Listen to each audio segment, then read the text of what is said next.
എല്ലാവർക്കും കേരള PSC ട്രെൻഡ്സിലേക്ക് സ്വാഗതം. പ്രകൃതിയിലെ ചലനങ്ങളും ബലവും എന്നുള്ള നമ്മുടെ മൊഡ്യൂളിലെ അടുത്ത ചാപ്റ്ററാണ് ഇന്ന് നമ്മൾ ചർച്ച ചെയ്യാൻ പോകുന്നത്. 9ാം ക്ലാസ് ഫിസിക്സിലെ 3ാം അധ്യായമായ ചലനവും ചലന നിയമങ്ങളും എന്നുള്ള ചാപ്റ്ററാണ് ഇന്നത്തെ വീഡിയോയിൽ നമ്മൾ ചർച്ച ചെയ്യാൻ പോകുന്നത്. ഈ വീഡിയോയിൽ നമ്മൾ ചർച്ച ചെയ്യുന്നത് ചലന നിയമങ്ങൾ, ന്യൂട്ടൻ്റെ 3 ചലന നിയമങ്ങളും നമ്മൾ ഈ ഒരു ചാപ്റ്ററിൽ ചർച്ച ചെയ്യുന്നുണ്ട്. അപ്പോൾ എൻ്റെ വീഡിയോയിലേക്ക് പോകുന്നതിന് മുമ്പ് എൻ്റെ വീഡിയോ നിങ്ങൾക്ക് ഉപകാരപ്പെട്ടാൽ മാത്രം എൻ്റെ ചാനലൊന്ന് സബ്സ്ക്രൈബ് ചെയ്യുക. നിങ്ങൾക്ക് ഉപകാരപ്പെട്ടതുപോലെ മറ്റുള്ളവർക്കും ഉപകാരപ്പെടുമെന്ന് ബോധ്യമുണ്ടെങ്കിൽ ഷെയർ ചെയ്ത് മറ്റുള്ളവരിലേക്കും എത്തിക്കുക. നമുക്ക് നേരെ നമ്മുടെ ചാപ്റ്ററിലേക്ക് പോവാം. ചാപ്റ്റർ 3 ചലനവും ചലന നിയമങ്ങളും. ചിത്രത്തിലെ കുട്ടികളുടെ ചലനം നിരീക്ഷിക്കുക. ഇവിടെ നമ്മൾ സ്ലൈഡിൽ, വാട്ടർ തീം പാർക്കിൽ സ്ലൈഡിൽ വരുന്ന കുട്ടികളെ കുറിച്ചാണ് ഈ പറയുന്നത്. അപ്പോൾ നിരീക്ഷിച്ചാൽ എന്താണ്, ഇത്തരം ചലനങ്ങൾക്ക് കാരണമായ ബലത്തെക്കുറിച്ച് നമ്മളോട് ചിന്തിച്ചിട്ടുണ്ടോ എന്നുള്ള ചില ചോദ്യങ്ങൾ ചോദിക്കുകയാണ്. ഉയരത്തിൽ നിന്ന് താഴേക്ക് വരുന്ന കുട്ടികൾ എന്ത് ചെയ്യുന്നുണ്ട്, വീണ്ടും ഉയർന്നു പോകുന്നുണ്ട്. അതിൻ്റെ കാരണം എന്താണ് എന്നുള്ളത് ഒക്കെ നമ്മളോടൊന്ന് ചിന്തിക്കാൻ പറയണം. സ്ലൈഡിൽ വരുമ്പോൾ മുകളിൽ നിന്ന് താഴേക്ക് വരും, വീണ്ടും ഉയരത്തിലേക്ക് പോകും, വീണ്ടും താഴേക്ക് പോകും. അതിനെക്കുറിച്ചാണ് പറയുന്നത്. അപ്പോൾ അങ്ങനെ കുറച്ച് ചോദ്യങ്ങൾ നമ്മളോട് ചോദിക്കുകയാണ്. എന്നിട്ട് ഇവിടെ 5 ഫോട്ടോസ് തന്നിട്ടുണ്ട്. അസന്തുലിത ബാഹ്യ ബലവും ചലനവും എന്നുള്ള ടോപ്പിക്കിൽ ആദ്യം നമുക്കൊരു 5 ഫോട്ടോസ് തന്നിട്ടുണ്ട്. ആദ്യത്തെ ഫോട്ടോ എന്താണ്, 2 പേരും ചേർന്ന് ഒരേ ദിശയിലേക്ക് ഒരു മേശ തള്ളുന്ന ഫോട്ടോ ആണ്. അപ്പോൾ 2 പേരും പ്രയോഗിക്കുന്ന ബലം 50 ന്യൂട്ടൺ വീതമാണ്. അടുത്ത ചിത്രം എന്ന് പറഞ്ഞാൽ 2 ദിശയിൽ നിന്നും 2 പേരും 2 ദിശയിൽ നിന്നും തള്ളുകയാണ്. പ്രയോഗിക്കുന്ന ബലം എന്താണ്, സെയിം ആണ്, 50 ന്യൂട്ടൺ തന്നെയാണ്. ഓപ്പോസിറ്റ് ദിശകളിലേക്കാണ് അവർ തള്ളുന്നത്. മൂന്നാമത്തെ ചിത്രം എന്ന് പറഞ്ഞാൽ ഓപ്പോസിറ്റ് ദിശകളിലേക്കാണ് തള്ളുന്നതെങ്കിലും 2 പേരും പ്രയോഗിക്കുന്ന ബലം വ്യത്യാസമുണ്ട്. ഒരാൾ 80 ന്യൂട്ടൺ പ്രയോഗിക്കുമ്പോൾ ഒരാൾ 40 ന്യൂട്ടണാണ് പ്രയോഗിക്കുന്നത്. ഇനി പഞ്ചഗുസ്തി പിടിക്കുന്ന സമയത്തുള്ള ബലമാണ്. പഞ്ചഗുസ്തി പിടിക്കുമ്പോൾ എന്താണ്, 2 പേരും തുല്യ ബലമാണ് പ്രയോഗിക്കുന്നത്. 2 പേരും എത്രയാണ്, 120 ന്യൂട്ടൺ ബലമാണ് പ്രയോഗിക്കുന്നത്. അടുത്ത ഫോട്ടോ തന്നിട്ടുള്ളത് വടംവലിയാണ്. വടംവലി അവസാന നിമിഷം ഒരു ടീം ജയിക്കുമ്പോൾ എന്താണ്, ആ ജയിക്കുന്ന ഭാഗത്തേക്കാണ് 400 ന്യൂട്ടൺ ബലമാണ് അവർ പ്രയോഗിക്കുന്നത്. തോൽക്കുന്ന ആളുകൾക്ക് അപ്പോൾ ഉള്ളത് 300 ന്യൂട്ടണാണ് അവർ പ്രയോഗിക്കുന്ന ബലം. അപ്പം ഇങ്ങനെ ഈ ചിത്രം തന്നിട്ടുണ്ട്. എന്നിട്ട് എന്തിട്ട് നമ്മളോട് ഒരു കോളം തന്നിട്ടുണ്ട്. ഈ കോളം ഒന്ന് പൂരിപ്പിക്കാൻ പറയണം. അപ്പോൾ ചിത്രം 1 എന്താണ്, F1ഉം F2ഉം 2 പേരും എന്താണ് 50 ന്യൂട്ടൺ വീതം ബലം പ്രയോഗിച്ചുകൊണ്ട് അത് ഒരു വശത്തേക്ക്, ഒരു ദിശയിലേക്കാണ് അത് തള്ളുന്നത്. അപ്പോൾ അതിൻ്റെ ബലം അല്ലെങ്കിൽ പരിണിത ബലം എത്രയാണ്, 100 ന്യൂട്ടണാണ്. എന്നാൽ രണ്ടാമത്തെ ചിത്രത്തിലാണ് എന്താണ്, 2 പേരും ഓപ്പോസിറ്റ് സൈഡിലേക്കാണ്, പക്ഷേ അവരെന്താണ് ഒരേ ന്യൂട്ടൺ ബലം തന്നെയാണ് പ്രയോഗിക്കുന്നത്. അപ്പോൾ ഒരു ന്യൂട്ടൺ ഒന്നാമത്തെ ആൾ 50ഉം രണ്ടാമത്തെ ആൾ -50. ഒരേ തുല്യ വിപരീത ദിശയിലേക്ക് ഒരേ ബലം പ്രയോഗിക്കുമ്പോൾ എന്ത് ചെയ്യാണ്, ഒരു ബലം മൈനസും ഒരു ബലം പോസിറ്റീവും ആയിരിക്കും. അപ്പോൾ നമുക്ക് പരിണിത ബലം എപ്പോഴും 0 ആയിരിക്കും. അടുത്ത കേസിലാണെങ്കിലോ ഒരാൾ എതിർദിശയിലേക്കാണ് ബലം പ്രയോഗിക്കുന്നത്, പക്ഷേ ഒരാൾ 80 ന്യൂട്ടണും ഒരാൾ 40 ന്യൂട്ടണാണ്. അപ്പോൾ എന്താണ്, ഇതിലൊന്ന് മൈനസ് ആയിരിക്കും. അപ്പോൾ 80 - 40 എന്ന് പറയുമ്പോൾ അപ്പോൾ ഇവിടെ പരിണിത ബലം എത്രയാണ്, 40. ഇനി നമ്മൾ പഞ്ചഗുസ്തിയിലാണ് 2 പേരും തുല്യമായിട്ട് 120 ന്യൂട്ടൺ വീതം ബലമാണ് പ്രയോഗിക്കുന്നത്. അപ്പോഴെന്തായിരിക്കും, ഒന്ന് പോസിറ്റീവും ഒന്ന് മൈനസും ആകുമ്പോൾ 0 ആയിരിക്കും. അടുത്ത വടംവലിൻ്റെ ചിത്രമാണെങ്കിൽ എന്താണ്, ജയിക്കുന്ന ടീം 400 ന്യൂട്ടൺ ബലം പ്രയോഗിക്കുമ്പോൾ തോൽക്കുന്ന ഭാഗം 300 ന്യൂട്ടണാണ്. അപ്പോൾ അവിടെ ആകെ പരിണിത ബലം എത്രയാണ്, അല്ലെങ്കിൽ ആകെ ബലം പരിണിത ബലം എത്രയാണ്, ഒന്ന് പോസിറ്റീവും ഒന്ന് നെഗറ്റീവായി എടുക്കുമ്പോൾ 100 ന്യൂട്ടണാണ്. ഇതാണ് അപ്പോൾ എന്താണ്, ഈ കോളം പൂരിപ്പിച്ചാൽ നമുക്ക് കിട്ടുക. മുകളിൽ കൊടുത്ത ഓരോ സന്ദർഭത്തിൽ എന്താണ്, വസ്തുവിൽ അനുഭവപ്പെടുന്ന ആകെ ബലം കണ്ടെത്തി നമ്മൾ പട്ടിക പൂർത്തിയാക്കാനാണ് നമ്മൾ ബലം സദിശമായതിനാൽ എന്താണ്, വിപരീത ദിശയിൽ ബലം പ്രയോഗിക്കപ്പെടുമ്പോൾ ഒരു നിശ്ചിത ദിശയിലുള്ള ബലത്തിൻ്റെ അളവ് എന്തായിരിക്കും, പോസിറ്റീവ് ആയിരിക്കും. അപ്പോൾ നമ്മൾ വിപരീത ദിശയിൽ ബലം പ്രയോഗിക്കുമ്പോൾ ഒരു നിശ്ചിത ദിശയിലുള്ള ബലത്തിൻ്റെ അളവ് എന്തായിരിക്കും, പോസിറ്റീവ് ആയിരിക്കും. അതിൻ്റെ ഓപ്പോസിറ്റ് അപ്പം എന്തായിരിക്കും, നെഗറ്റീവും ആയിരിക്കും. അതാണ് നമ്മളിവിടെ പറഞ്ഞത്. ഇവിടെ രണ്ടാമത്തെ ചിത്രത്തിൽ 2 ഓപ്പോസിറ്റ് സൈഡിലേക്ക് വെക്കുമ്പോൾ 50 F1 പ്രയോഗിച്ചത് 50 ന്യൂട്ടൺ പോസിറ്റീവും F2 പ്രയോഗിച്ച 50 ന്യൂട്ടൺ നെഗറ്റീവും ആവും. അപ്പോൾ ആകെ ബലം അവിടെ എന്താണ്, 0 വരും. അപ്പോൾ ഈ ഏതൊക്കെ സന്ദർഭങ്ങളിലാണ് ഇവിടെ 0 വന്നതെന്ന് ചോദിച്ചാൽ ഒരേ ന്യൂട്ടൺ ബലത്തിൽ രണ്ടുപേരും എതിർ ദിശയിലേക്ക് തള്ളുമ്പോൾ 0 വന്നു. അതുപോലെ എന്താണ് പഞ്ചഗുസ്തി പിടിക്കുമ്പോഴും 120 ന്യൂട്ടൺ ബലമാണ് രണ്ടുപേരും പ്രയോഗിച്ചിരുന്നത്, അവിടെയും 0 വന്നു ബലം. അപ്പോൾ ഇങ്ങനെയുള്ള അതായത് 0 ആവുന്ന അതായത് ഓപ്പോസിറ്റ് ഡയറക്ഷനിൽ വിപരീത ദിശയിൽ പരസ്പരം ബലം പ്രയോഗിക്കുമ്പോൾ അത് 0 ആകുന്ന ആ ബലത്തിനെയാണ് നമ്മൾ എന്ത് പറയുന്നത്, സന്തുലിത ബലങ്ങൾ എന്ന് പറയുന്നത്. സന്തുലിത ബലങ്ങൾ എന്ന് പറയുന്നത്. ഇനി അതിൻ്റെ ഡെഫിനിഷൻ എന്താണ്? ഒരു വസ്തുവിൽ അനുഭവപ്പെടുന്ന ആകെ ബലം അഥവാ പരിണിത ബലം 0 എങ്കിൽ പ്രയോഗിക്കപ്പെട്ട ബലങ്ങളെ സന്തുലിത ബലങ്ങൾ എന്ന് പറയുന്നു. അപ്പോൾ ഒരു വസ്തുവിൽ അനുഭവപ്പെടുന്ന ആകെ ബലം 0 ആണെങ്കിൽ, ആകെ ബലം അല്ലെങ്കിൽ പരിണിത ബലം 0 ആണെങ്കിൽ പ്രയോഗിക്കപ്പെട്ട ബലങ്ങളെ സന്തുലിത ബലങ്ങളെന്ന് നമ്മൾ പറയും. അപ്പോൾ സന്തുലിതമായിട്ടുള്ള ബലമാണെന്ത് അവിടെ പ്രയോഗിച്ചത്. രണ്ട് ദിശയിൽ നിന്നും ഒരേപോലുള്ള ബലമാണ് പ്രയോഗിച്ചത്. അപ്പോൾ അവിടെ ആകെ ബലം 0 ആയിരിക്കും. അപ്പോൾ ഇങ്ങനെ ഈ സന്തുലിത ബലം ഉള്ള വസ്തുവിൻ്റെ അവസ്ഥ എന്തായിരിക്കും? അത് ചലിക്കുമോ? ചലിക്കില്ല. അപ്പോൾ ഇത്തരം ബലങ്ങൾ നിശ്ചലാവസ്ഥയിലുള്ള വസ്തുക്കളെ ചലിപ്പിക്കാനോ അല്ലെങ്കിൽ ചലിക്കുന്ന വസ്തുക്കളെ നിശ്ചലമാക്കാനോ കഴിയില്ല. അപ്പോൾ നമ്മൾ സന്തുലിത ബലം പ്രയോഗിക്കുന്ന വസ്തുക്കൾ ഒരിക്കലും എന്താണ് ചലിക്കുന്നില്ല. അത് നിശ്ചലാവസ്ഥയിലാണ് നിൽക്കുന്നത് വെച്ചാൽ അതിനെ ചലിപ്പിക്കാനും കഴിയില്ല. ഇനി ചലിച്ചുകൊണ്ടിരിക്കുന്ന വസ്തുവാണ് അതെങ്കിൽ അതിനെ നിശ്ചലമാക്കാനും കഴിയില്ല.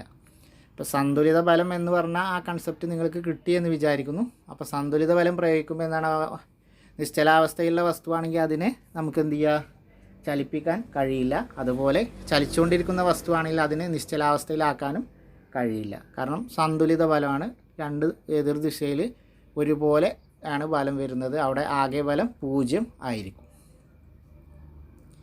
ഇനി ഒരു പരീക്ഷണം തന്നെ എന്താണ്, ഇവിടെ ഒരു മേശയിൽ നമുക്ക് കുറച്ച് കപ്പിയും കയറും വെച്ചിട്ട് വെയിറ്റ് ഇട്ടിട്ട് ചെയ്യാനാണ് പരീക്ഷണം തന്നിരിക്കുകയാണ്. അത് ചെയ്ത് നോക്കാനാണ് പറഞ്ഞിട്ടുള്ളത്.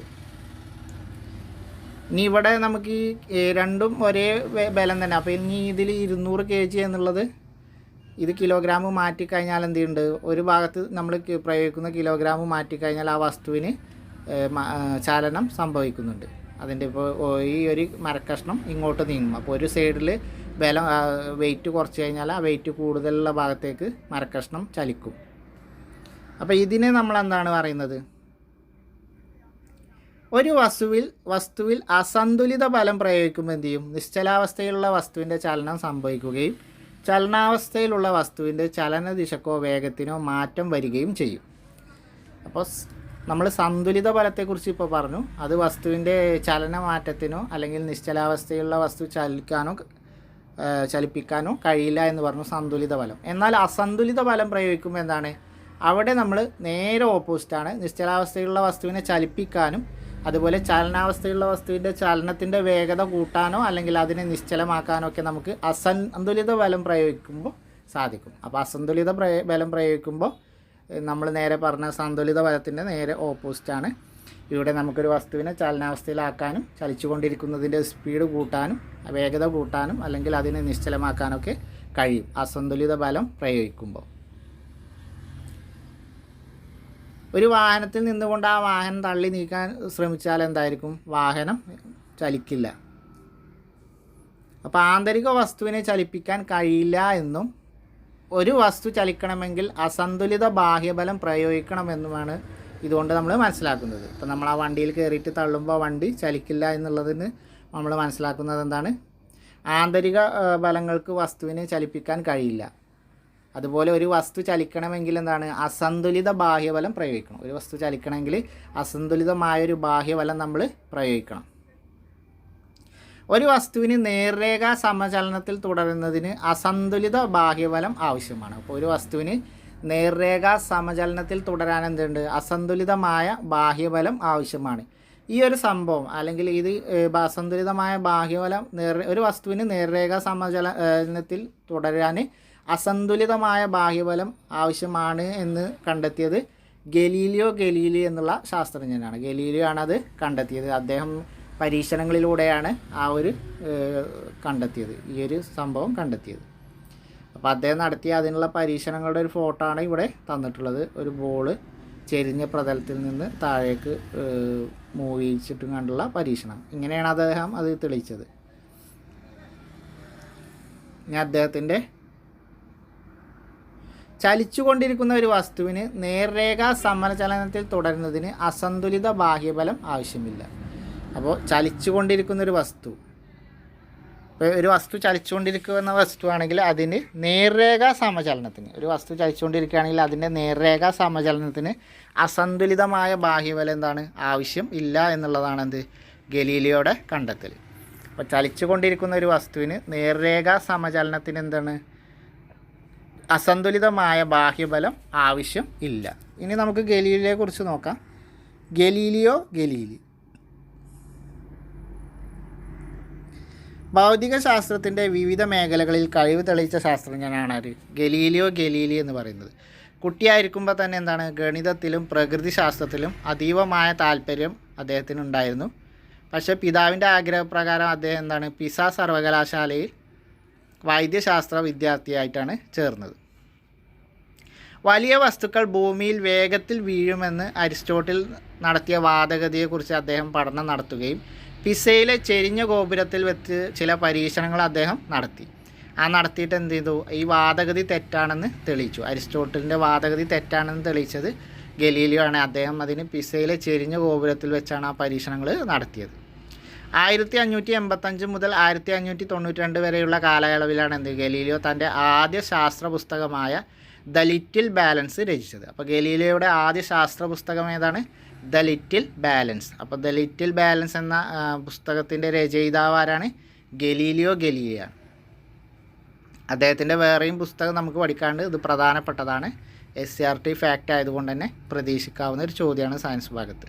അപ്പോൾ ദ ലിറ്റിൽ ബാലൻസ് എന്ന ഗ്രന്ഥം രചിച്ചത് ആരാണ്? ഗലീലിയോ ഗലീലിയാണ്.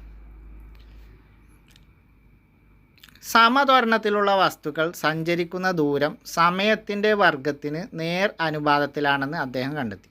ഗലീലിയോ കണ്ടെത്തിയ ആരാണ്? സമത്വരണത്തിലുള്ള വസ്തുക്കൾ, സമമായ ത്വരണത്തിലുള്ള വസ്തുക്കൾ സഞ്ചരിക്കുന്ന ദൂരം എന്താണ്?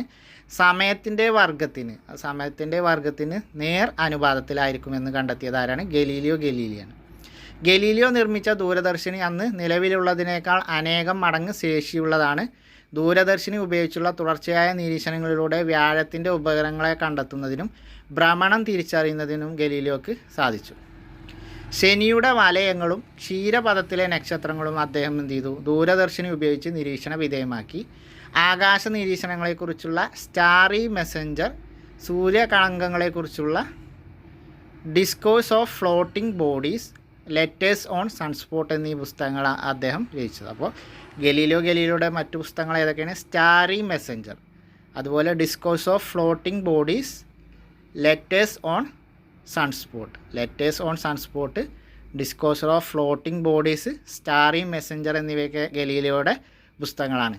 അതുപോലെ പ്രധാനപ്പെട്ട ആദ്യത്തെ ശാസ്ത്രഗ്രന്ഥമാണ് ദ ലിറ്റിൽ ബാലൻസ്. അപ്പോൾ ഇത്രയും കാര്യങ്ങളാണ് നമുക്ക് ഗലീലിയോ ഗലീലിയെക്കുറിച്ച് ഓർത്തിരിക്കാനുള്ളത്. ഇനി ന്യൂട്ടൻ്റെ ഒന്നാം ചലന നിയമം, ഐസക് ന്യൂട്ടൻ്റെ ഒന്നാം ചലന നിയമം എന്താണ് എന്നുള്ളതാണ് നമ്മൾ അടുത്തത് നോക്കാൻ പോകുന്നത്. ന്യൂട്ടൻ്റെ 3 ചലന നിയമങ്ങളും നമുക്കിതിൽ പഠിക്കാനുണ്ട്. അസന്തുലിതമായൊരു ബാഹ്യബലം പ്രയോഗിക്കുന്നത് വരെ ഓരോ വസ്തുവും അതിൻ്റെ നിശ്ചലാവസ്ഥയിലോ നേർരേഖാ സമചലനത്തിലോ തുടരും എന്നാണ് ന്യൂട്ടൻ്റെ ഒന്നാം ചലന നിയമം. നമ്മൾ പുറത്തു നിന്നുള്ള അസന്തുലിതമായ, അതായത് കൃത്യമായ അളവിലല്ലാത്ത അസന്തുലിതമായ ഒരു ബാഹ്യബലം, പുറത്തു നിന്ന് ഉള്ള ബലത്തെയാണ് നമ്മൾ ബാഹ്യബലം എന്ന് പറയുന്നത്. അപ്പോൾ അസന്തുലിതമായൊരു ബാഹ്യബലം നമ്മൾ പ്രയോഗിക്കുന്നവരെ ഓരോ വസ്തുവും നിശ്ചലാവസ്ഥയിലിരിക്കും, അതുപോലെ അതിൻ്റെ നേർരേഖ സമചലനത്തിലോ തുടരും. അപ്പോൾ ഓരോ വസ്തുക്കളും നമ്മൾ അസന്തുലിതമായൊരു ബാഹ്യബലം പ്രയോഗിക്കുന്നവരെ അതിൻ്റെ നിശ്ചലാവസ്ഥയിലോ അല്ലെങ്കിൽ അതിൻ്റെ നേർരേഖ സമചലനത്തിലോ ഇരിക്കും എന്നുള്ളതാണ് സർ ഐസക് ന്യൂട്ടൻ്റെ ഒന്നാം ചലന നിയമം. അപ്പോൾ ഏതൊരു വസ്തുവാണെങ്കിലും നമ്മൾ അസന്തുലിതമായ ബാഹ്യബലം പ്രയോഗിക്കുന്നത് വരെ അത് അതിൻ്റെ നിശ്ചലാവസ്ഥയിലോ അല്ലെങ്കിൽ നേർരേഖ സമചലനത്തിലോ ഇരിക്കും എന്നുള്ളതാണ് ന്യൂട്ടൻ്റെ ഒന്നാം ചലന നിയമം. അതിൻ്റെ ഉദാഹരണം എന്നാണെങ്കിൽ നമ്മൾ പേപ്പർ വലിക്കുമ്പോൾ ബോട്ടിൽ നിശ്ചലാവസ്ഥയിലാകുന്നത് ഇവിടെ ഫോട്ടോയിൽ കാണുന്നത്. അതുപോലെ നമ്മൾ കുറേ ക്യാരംസ് ഇങ്ങനെ അടുക്കി വെച്ചിട്ട് അടിയത്തെ ക്യാരംസ് തട്ടി ചേർപ്പിച്ചാൽ മറ്റു ക്യാരംസ് മുകളിലത്തെ ക്യാരംസ് ഒന്ന് സ്ഥാനമാറ്റം അല്ലെങ്കിൽ ഒന്നും സംഭവിക്കാതെ താഴേക്ക് വരുന്നത്. ഒക്കെ അതിൻ്റെ ഉദാഹരണങ്ങളാണ്. ഇദ്ദേഹം പറഞ്ഞ ഈ ന്യൂട്ടൻ്റെ ഒന്നാം ചലന നിയമപ്രകാരം പറഞ്ഞ ഈ പ്രവണതയെ നമ്മൾ നിശ്ചല ജഡത്വം എന്നാണ് പറയുന്നത്. നിശ്ചല ജഡത്വം എന്നാണ് നമ്മൾ എന്ത് പറയുന്നത്? അദ്ദേഹത്തിൻ്റെ ഈ ഒന്നാം ചലന നിയമപ്രകാരം വന്ന ഈ ഒരു ഇതിനെ നമ്മൾ നിശ്ചല ജഡത്വം എന്ന് പറയും. അതിന് ഉദാഹരണം നമ്മളിപ്പോൾ ഈ കാണിച്ച ഈ പേപ്പർ വലിക്കുമ്പോൾ ബോട്ടിലിൻ്റെ മുകൾ ഭാഗം നിശ്ചലമായിട്ട് നിൽക്കും, താഴെ ഭാഗമാണ് അവിടെ അനങ്ങുന്നത്. അപ്പോൾ നിശ്ചലാവസ്ഥയുള്ള ഒരു വസ്തുവിന് അതിൻ്റെ നിശ്ചലാവസ്ഥയിൽ തന്നെ തുടരുന്നതിനുള്ള പ്രവണതയെ അഥവാ നിശ്ചലാവസ്ഥക്ക് മാറ്റം വരുത്താനുള്ള കഴിവില്ലായ്മയാണ് നമ്മൾ എന്താണ് നിശ്ചല ജഡത്വം എന്ന് പറയുന്നത്. നിശ്ചല ജഡത്വം എന്ന് പറഞ്ഞാൽ എന്താണ്? നിശ്ചലാവസ്ഥയുള്ള ഒരു വസ്തുവിന് അതിൻ്റെ നിശ്ചലാവസ്ഥയിൽ തന്നെ തുടരുന്നതിനുള്ള പ്രവണത. നിശ്ചലാവസ്ഥയിലുള്ള ഒരു വസ്തു, ചലിക്കാത്ത രീതിയിലുള്ള ഒരു വസ്തുവിന് അതിൻ്റെ ആ ഒരു പൊസിഷനിൽ അത് ചലിക്കാത്ത ആ രീതിയിൽ തുടരാനുള്ള ആ ഒരു പ്രവണത. അതുപോലെ എന്താണ്? അതിൻ്റെ ആ നിശ്ചലാവസ്ഥ സ്വയം മാറ്റം വരുത്താനുള്ള കഴിവില്ലായ്മയുമാണെന്ത് നിശ്ചല ജഡത്വം എന്ന് പറയുന്നത്. അപ്പോൾ നിശ്ചലാവസ്ഥയുള്ള ഒരു വസ്തുവിന് അതിൻ്റെ നിശ്ചലാവസ്ഥയിൽ തന്നെ തുടരുന്നതിനുള്ള പ്രവണതയെ അല്ലെങ്കിൽ നിശ്ചലാവസ്ഥക്ക് മാറ്റം വരുത്താനുള്ള കഴിവില്ലായ്മയെ നമ്മൾ നിശ്ചല ജഡത്വം എന്ന് പറയുന്നു. അതുപോലെ ചലന ജഡത്തെയും നിശ്ചല ജഡത്തെയും നമ്മൾ മൊത്തത്തിൽ ജഡത്വം എന്ന് വിളിക്കുന്നുണ്ട്. ചലന ജഡത്തെയും നിശ്ചല ജഡത്തെയും നമ്മൾ മൊത്തത്തിൽ എന്തുണ്ട്? ജഡത്വം എന്ന് വിളിക്കുന്നുണ്ട്. ഇനി നിശ്ചല ജഡത്തിന് ഉദാഹരണങ്ങളാണ് എന്ത്? അല്ലെങ്കിൽ നിശ്ചല ജഡത്വം അല്ലെങ്കിൽ ജഡത്വത്തിന് ഉദാഹരണങ്ങളാണ് ഓടിക്കൊണ്ടിരിക്കുന്ന ബസ് പെട്ടെന്ന് നിർത്തുമ്പോൾ യാത്രക്കാർ മുന്നോട്ട് വീഴാനുള്ള പ്രവണത കാണിക്കുന്നത്, നിർത്തിയിട്ടിരിക്കുന്ന ബസ് പെട്ടെന്ന് മുന്നോട്ടെടുക്കുമ്പോൾ യാത്രക്കാർ പിന്നിലേക്ക് വീഴുന്നത്, അതേപോലെ സീറ്റ് ബെൽറ്റ് ധരിക്കാത്ത യാത്രക്കാർക്ക് എന്താണ് അപകടം സംഭവിക്കുന്നതിൽ കൂടുതൽ മാരകമാവുന്നത്, അവർ തെറിച്ചു പോകുന്നത്, മുന്നോട്ട് തെറിച്ചു പോകുന്നതൊക്കെ എന്താണ് നിശ്ചല ജഡത്വത്തിന് ഉദാഹരണങ്ങളാണ്. അപ്പോൾ നമ്മൾ ചലന ജഡമുണ്ട്, നിശ്ചല ജഡത്വമുണ്ട്. ഇതിനെ പൊതുവേ നമ്മൾ ജഡത്വം എന്നാണ് പറയുന്നത്. ഒരു വസ്തുവിന് സ്വയം അതിൻ്റെ നിശ്ചലാവസ്ഥക്കോ ചലനാവസ്ഥക്കോ മാറ്റം വരുത്താനുള്ള കഴിവില്ലായ്മയാണ് നമ്മൾ എന്ത് പറയുന്നത്? ജഡത്വം എന്ന് പറയുന്നത്. ഒരു വസ്തുവിന് സ്വയം അതിൻ്റെ നിശ്ചലാവസ്ഥക്കോ അല്ലെങ്കിൽ ചലനാവസ്ഥക്കോ മാറ്റം വരുത്താനുള്ള കഴിവില്ലായ്മയാണ് നമ്മൾ എന്ത് പറയുന്നത്? ജഡത്വം എന്ന് പറയുന്നത്.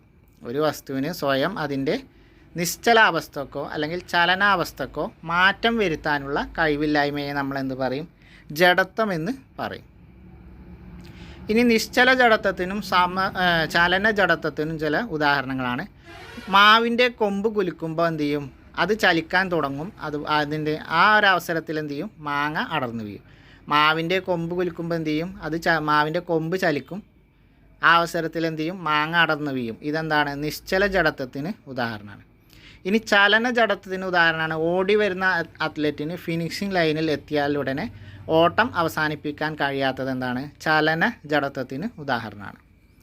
അപ്പോൾ സ്പീഡിൽ ഓടി വരുന്ന അത്ലറ്റിന് ഫിനിഷിംഗ് ലൈനിൽ ഓട്ടം അവസാനിപ്പിക്കാൻ കഴിയാത്തത് എന്താണ്? ചലന ജഡത്വത്തിന് ഉദാഹരണമാണ്. മാങ്ങയുടെ കൊമ്പ് കുലുക്കുമ്പോൾ മാങ്ങ ഞെട്ടറ്റ് വീഴുന്നത് എന്താണ്? നിശ്ചല ജഡത്വത്തിന് ഉദാഹരണമാണ്. ഇനി മാസും ജഡത്വവും തമ്മിലുള്ള ബന്ധം എന്താണ്? ഒരു വസ്തുവിൻ്റെ ജഡത്വം അതിൻ്റെ മാസിനെ ആശ്രയിച്ചിരിക്കുന്നു. മാസ് കൂടുന്നതിനനുസരിച്ച് എന്താണ്? ജഡത്വം കൂടുന്നു. അപ്പോൾ ഒരു വസ്തുവിൻ്റെ ജഡത്വം അതിൻ്റെ മാസിനെ ആശ്രയിച്ചിട്ടാണ് നിലകൊള്ളുന്നത്.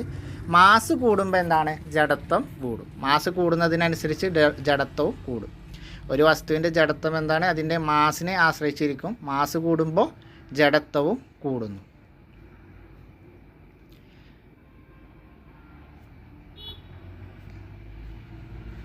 ഇനി അടുത്ത പോയിൻ്റാണ് ആക്കം. എന്താണ് ആക്കം എന്ന് പറഞ്ഞാൽ? ചലിച്ചു കൊണ്ടിരിക്കുന്ന വസ്തുക്കളുടെ സവിശേഷ ഗുണമാണെന്ത്? ആക്കം എന്ന് പറയുന്നത്. ആക്കം അളക്കുന്നത് വസ്തുവിൻ്റെ മാസിൻ്റെയും പ്രവേഗത്തിൻ്റെയും ഗുണിതമായാണ്. ഇപ്പോൾ ചലിച്ചു കൊണ്ടിരിക്കുന്ന വസ്തുക്കളുടെ സവിശേഷ ഗുണമാണെന്ത്? ആക്കം എന്ന് പറയുന്നത്. അപ്പോൾ ഈ ആക്കം അളക്കുന്നത് എങ്ങനെയാണ്? വസ്തുവിൻ്റെ മാസിൻ്റെയും പ്രവേഗത്തിൻ്റെയും ഗുണിതമായാണ് എന്ത്? ആക്കത്തെ അളക്കുന്നത്. ആക്കം എന്ന് പറഞ്ഞാൽ എന്താണ്? ചലിച്ചു കൊണ്ടിരിക്കുന്ന വസ്തുക്കളുടെ സവിശേഷ ഗുണമാണെന്ത്? ആക്കം എന്ന് പറയുന്നത്. ആക്കം അളക്കുന്നത് വസ്തുവിൻ്റെയും മാസിൻ്റെയും പ്രവേഗത്തിൻ്റെ ഗുണിതങ്ങളായിട്ടാണ്. അപ്പോൾ ആക്കം സമം എന്താണ്? ആക്കം സമം മാസ് ഇൻറ്റു പ്രവേഗമാണ്. ആക്കം എന്ന് പറഞ്ഞാൽ എന്താണ്? മാസ് ഇൻറ്റു പ്രവേഗമാണ് ആക്കം എന്ന് പറയുന്നത്. അപ്പോൾ ആക്കത്തിൻ്റെ യൂണിറ്റ് എന്താണ്? മാസിൻ്റെ യൂണിറ്റ് ഇൻറ്റു പ്രവേഗത്തിൻ്റെ യൂണിറ്റാണ്. മാസിൻ്റെ യൂണിറ്റ് കിലോഗ്രാമാണ്, പ്രവേഗത്തിൻ്റെ യൂണിറ്റ് മീറ്റർ പെർ സെക്കൻഡാണ്. അപ്പോൾ കിലോഗ്രാം മീറ്റർ പെർ സെക്കൻഡാണ് എന്ത്? ആക്കത്തിൻ്റെ യൂണിറ്റ്.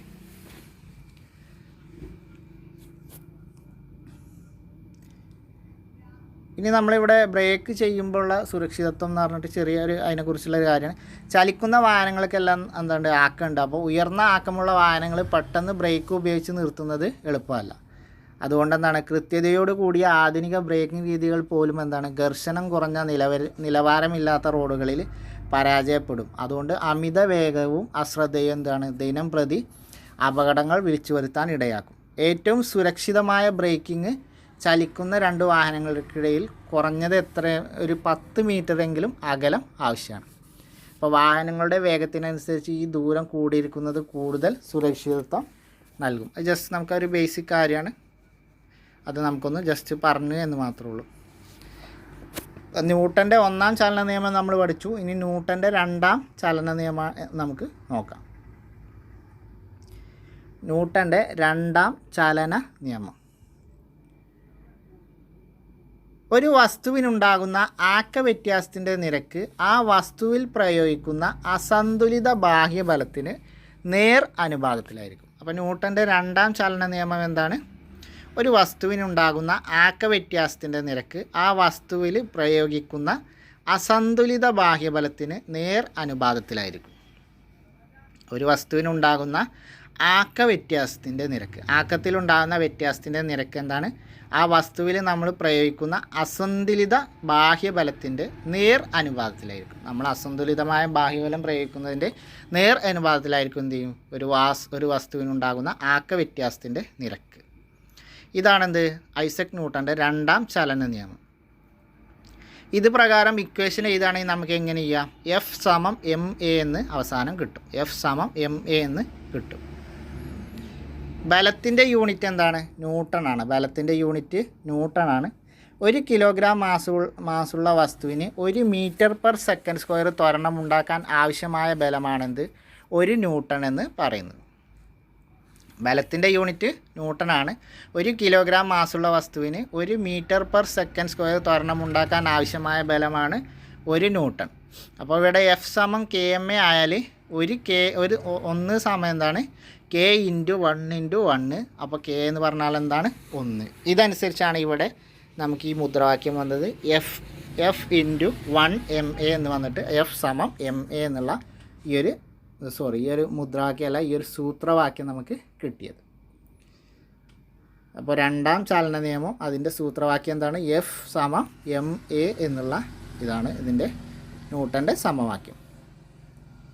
ഇനി ന്യൂട്ടൻ്റെ രണ്ടാം ചലന സമവാക്യം അനുസരിച്ചുള്ള പ്രോബ്ലംസ് ചെയ്യാനാണ് ഇവിടെ തന്നിട്ടുള്ളത്. ഈ പ്രോബ്ലംസിൻ്റെ ഒരു വേറെ ക്ലാസ് ഞാൻ സെപ്പറേറ്റ് ചെയ്യുന്നുണ്ട്. അപ്പോൾ ഇവിടെ നിങ്ങൾ ഈ പ്രോബ്ലംസ് ജസ്റ്റ് നോക്കിയിട്ട് നോട്ടിലൊന്ന് സ്വയം ചെയ്ത് നോക്കുക.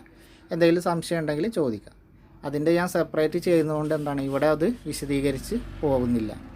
ഓക്കെ, ഇവിടെ നമുക്ക് പ്രോബ്ലംസ് തന്നിട്ടാണ് അത് ചെയ്യേണ്ട രീതിയൊക്കെ തന്നിട്ടുണ്ട്.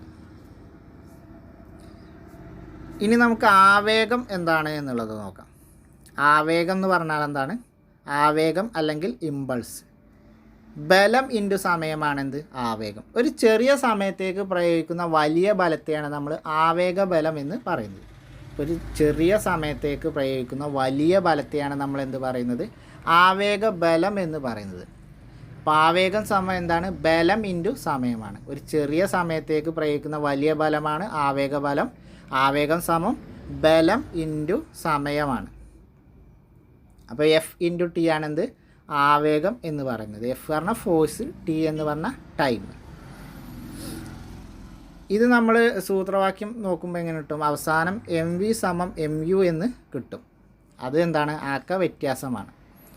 അപ്പോൾ ആക്ക വ്യത്യാസം സ്ഥിരമായിരുന്നാൽ വസ്തുവിൽ അനുഭവപ്പെടുന്ന ബലം അത് പ്രയോഗിക്കാനെടുത്ത സമയത്തിന് വിപരീത അനുപാതത്തിലായിരിക്കും. ആക്ക വ്യത്യാസം സ്ഥിരമായാൽ വസ്തുവിൽ അനുഭവപ്പെടുന്ന ബലം എന്തായിരിക്കും? അത് പ്രയോഗിക്കാനെടുത്ത സമയത്തിന് വിപരീത അനുപാതത്തിലായിരിക്കും. ആക്ക വ്യത്യാസം സ്ഥിരമായാൽ വസ്തുവിൽ അനുഭവപ്പെടുന്ന ബലം അത് പ്രയോഗിക്കാനെടുത്ത സമയത്തിന് വിപരീത അനുപാതത്തിലായിരിക്കും. ആവേഗം സമം എന്താണ്? ആക്ക വ്യത്യാസമാണ്. ബലം ഇൻറ്റു സമയം സമം എന്താണ്? ആക്ക വ്യത്യാസമാണ്. അപ്പോൾ എഫ് ഇൻറ്റു ടി എന്നുള്ളത് എന്താണ്? ഒരു സ്ഥിരസംഖ്യയാണ്. അപ്പോൾ ആക്ക വ്യത്യാസം സ്ഥിരമായാൽ എന്തായിരിക്കും? വസ്തുവിന് അനുഭവപ്പെടുന്ന ബലം അത് പ്രയോഗിക്കാനെടുത്ത ബലത്തിൻ്റെ സമയത്തിന് വിപരീത അനുപാതത്തിലായിരിക്കും. സമയത്തിൻ്റെ വിപരീത അനുപാതത്തിലായിരിക്കും. ഇത് നമുക്ക് ഡെഫിനിഷന് വിശദമായിട്ട് ചർച്ച ചെയ്യാം. ഓക്കെ, ഇപ്പോൾ ഞാൻ ജസ്റ്റ് പറഞ്ഞു പോകുന്നുള്ളൂ. ഇനി ന്യൂട്ടൻ്റെ മൂന്നാം ചലന നിയമം എന്താണ് എന്നുള്ളത് നോക്കാം. വളരെ പ്രശസ്തമായൊരു ചലന നിയമമാണ് ന്യൂട്ടൻ്റെ മൂന്നാം ചലന നിയമം. ഏതൊരു പ്രവർത്തനത്തിനും തുല്യവും വിപരീതവുമായ ഒരു പ്രതിപ്രവർത്തനം ഉണ്ടായിരിക്കും. ഇതാണെന്ത്? ന്യൂട്ടൻ്റെ മൂന്നാം ചലന നിയമം. For every action there is an equal and opposite reaction. അങ്ങനെയാണ് ഇംഗ്ലീഷിൽ അതിൻ്റെ കോട്ടിങ് വരുന്നത്. ഏതൊരു പ്രവർത്തനത്തിനും തുല്യവും വിപരീതവുമായ ഒരു പ്രതിപ്രവർത്തനം ഉണ്ടായിരിക്കും എന്നുള്ളതാണ് സർ ഐസക് ന്യൂട്ടൻ്റെ പ്രശസ്തമായ മൂന്നാം ചലന നിയമം. മൂന്നാം ചലന നിയമം ഇതാണ്. ഉദാഹരണം പറയുകയാണെങ്കിൽ, ജലോപരിതലത്തിലെ തോണിയിൽ നിന്ന് ഒരാൾ കരയിലേക്ക് ചാടുമ്പോൾ എന്താണ്? ആൾ തോണിയിലേക്ക് പ്രയോഗിക്കുന്ന ബലത്തിൻ്റെ ഫലമായി തോണി പിറകോട്ട് നീങ്ങും. തോണി അയാളിൽ പ്രയോഗിക്കുന്ന ബലത്തിൻ്റെ ഫലമായിട്ട് എന്ത് ചെയ്യും? അയാൾ മുന്നോട്ട് ചലിക്കും. ഇതാണെന്ത്? ഐസക് ന്യൂട്ടൻ്റെ മൂന്നാം ചലന നിയമത്തിൻ്റെ ഒരു ഉദാഹരണം. അപ്പോൾ ഏത് പ്രവർത്തനം എടുത്താലും അതിൻ്റെ തുല്യമാവും വിപരീതവുമായ ഒരു പ്രതിപ്രവർത്തനം അതിന് ഉണ്ടായിരിക്കും എന്നുള്ളതാണ്. അത് കാണിക്കാനാണ് എന്ത് ഇവിടെ കുറേ പരീക്ഷണങ്ങളൊക്കെ ചെയ്യാൻ പറഞ്ഞിട്ടുള്ളത്.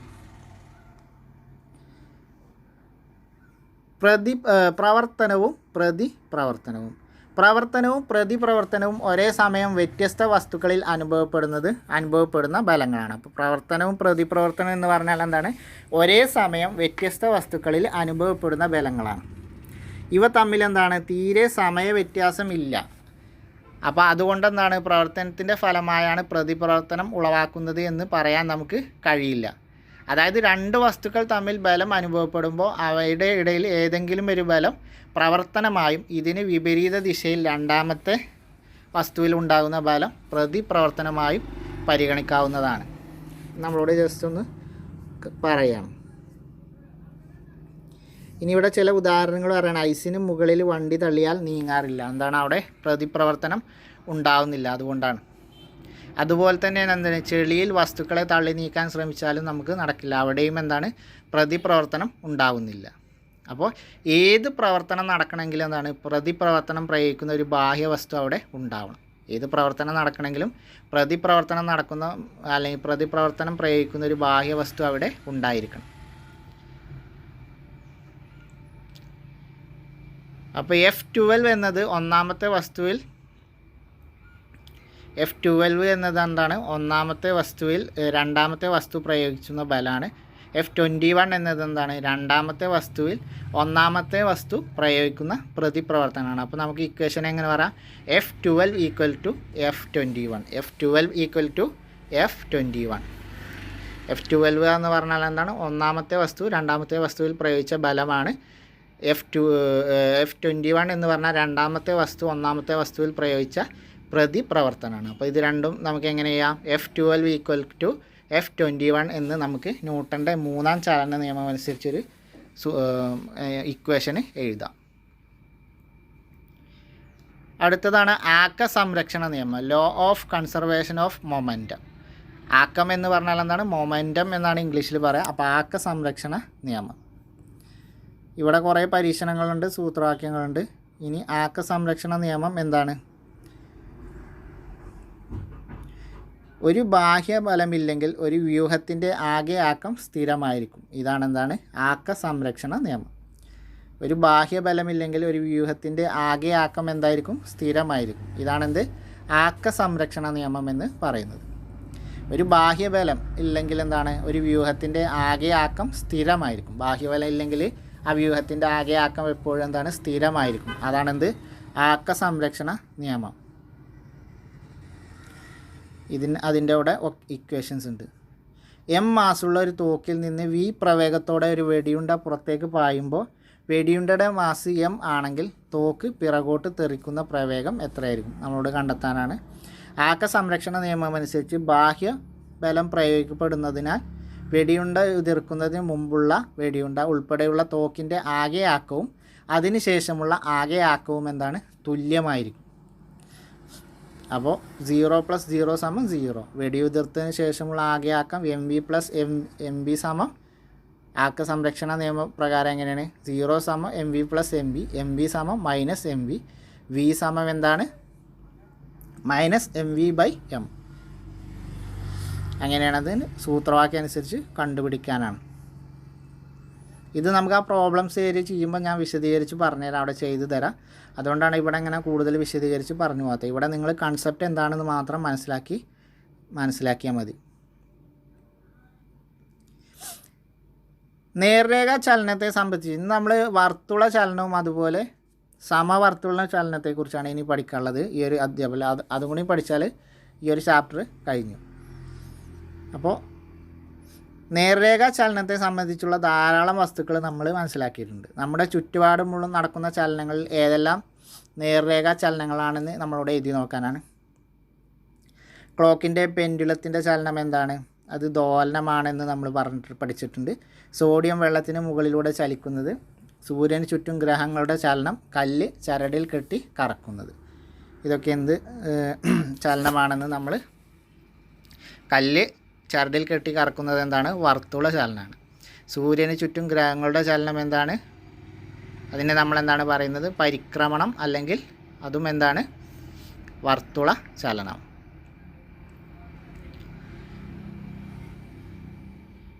ഇനി നേർരേഖ പാതയിലും വൃത്തപാതയിലും ഒക്കെ സഞ്ചരിക്കുന്നു. അപ്പോൾ നേർരേഖ പാതയിൽ സഞ്ചരിക്കുന്നത് എന്താണ്? നേർരേഖ ചലനം. വൃത്തപാതയിലാണെങ്കിൽ എന്താണ്? വർത്തുള ചലനം. ഇതാണ് നമുക്ക് ഇതിൽ ഇനി നോക്കാനുള്ളത്.